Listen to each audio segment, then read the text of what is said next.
ક્યાં ગઈ હતી ફ્રેન્ડ્સ? આજે હું ખરીદી કરવા ગઈ હતી. પહેલાં મારે છે ને એક આધાર કાર્ડમાં નામ ચેન્જ કરવા જવાનું હતું, તો ત્યાં તો ગઈ, પણ ત્યાં મારો વારો ન આવ્યો, એટલે કાલે પાછું જવાનું છે ને ટોકન લેવાનું છે, થોડોક આધાર કાર્ડમાં ફેરફાર કરાવવાનું છે ફ્રેન્ડ્સ. એટલે હું ગઈ હતી, પછી ત્યાંથી આવી અને બટેટા ફૂટી ગયા હતા, તો થોડીક વેજીટેબલ લેવા ગઈ હતી. જોઈ શકો છો તમે આ છે થેલીમાં. આ બટેટા છે ફ્રેન્ડ્સ, આ 5.5 કિલો બટેટા હું લેતા આવી છું, કારણ કે બધા એમ કહે છે કે હવે ડીઝલની અછતને લીધે માલ નહીં આવે, એટલે કે રીંગણા, દૂધી, ભીંડો એવું આવવાની અશક્યતા છે, એટલે એમ કે હવે બટેટા આશી લાંબો સમય સુધી રહી શકે, એટલે આપણે એનો સંગ્રહ કરી શકીએ. હવે નામ શું કે આ તો બહુ રહેતા નથી રીંગણા, દૂધી, ભલે આપણે ફ્રીજમાં રાખીએ તોય તે માંડ અઠવાડિયું રહી, પછી બગડી જાય.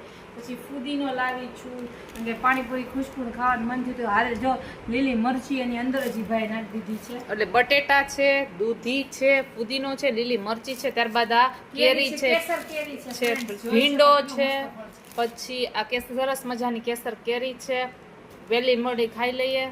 પછી ભીંડો છે, રીંગણા છે, આ પૂરીના પેકેટ છે, કારણ કે આજે પૂરી ખાવાની આજે આપણી ઈચ્છા થઈ છે એટલા માટે. આ ટમેટા છે, આ લીંબુ છે, આ બધું આપણે આ પછી આ તરબૂચ છે, પછી આ શું છે? આ છે ને ખુશ્બુ મોબાઈલમાં બેલેન્સ પૂરી થઈ ગઈ ને, તમે બેલેન્સ પુરાવીને તો આ ગિફ્ટ હેમ્પર મળ્યું છે.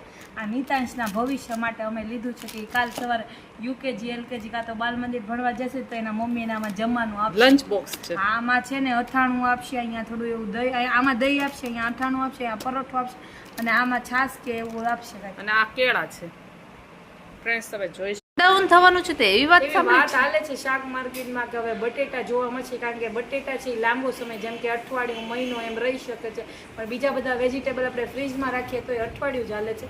એટલે બધા એમ કહે છે કે આ બધા વેજીટેબલ હવે 2-3 દિવસના તે મહેમાન છે, પછી નહીં આવે, કારણ કે અમારે અહીંયા અછત છે, એટલે બધું જે આવે આયાત નિકાલ છે એ બંધ છે, એટલે હવે નહીં આવે. એટલે ફ્રેન્ડ્સ, આપણે હવે બટેટાની ભાજી ખાઈને જીવાનું છે, એવી વાતો ચાલી રહી છે. અહીંયા અમારે ડીઝલનો જથ્થો ખાલી થઈ ગયો છે કે યુદ્ધ હાલે છે, યુદ્ધને લીધે છે નેટ એ બંધ થઈ શકે છે. અમારે હમણાં છે ને શનિવારે તે રાતના નેટ બંધ થઈ ગયું હતું. મેં જે અમે બેલેન્સ પુરાવી ભાઈને પૂછ્યું, ભાઈ કીધું કે અહીંયા યુદ્ધને લીધે બંધ થઈ ગયું હતું, એટલે હવે નેટે આપણે મળીએ કે ન મળીએ કંઈ નક્કી નથી, કારણ કે નેટે બંધ થવાની શક્યતા રહે છે, કારણ કે યુદ્ધ થવાની સંભાવના વધતી જાય છે, સાથે ગરમી વધતી જાય છે. એટલે તમે ફ્રેન્ડ્સ તમારું ધ્યાન રાખજો, પાણી પીતા રહેજો, અને વેજીટેબલ તો આપણને મળે ન મળે, પણ પાણીનો આપણે પીવાનું ને છાશ પીવાની. અને આપણે કઠોળનો સંગ્રહ કરી નાખવાનો. બટેટામાં એવું છે ફ્રેન્ડ્સ કે અમે સંગ્રહ કર્યો, પણ એમાં બહુ સારું નથી રહેતું, એટલે આપણે હવે બટેટા જ આપણું જીવન નિર્માણ હાલ છે. એટલે બટેટા શાકભાજી આવવાની અછત છે, કારણ કે પેટ્રોલ ડીઝલ જ ખાલી થઈ ગયું, વાહન વ્યવહાર જ ઠપ થઈ જાય તો ક્યાંથી ભાત મીન્સ કે ચોખા ને એનું બધું એનો સંગ્રહ થઈ શકે, પણ રીંગણા, દૂધી ને એવું બધું તમને ખાવા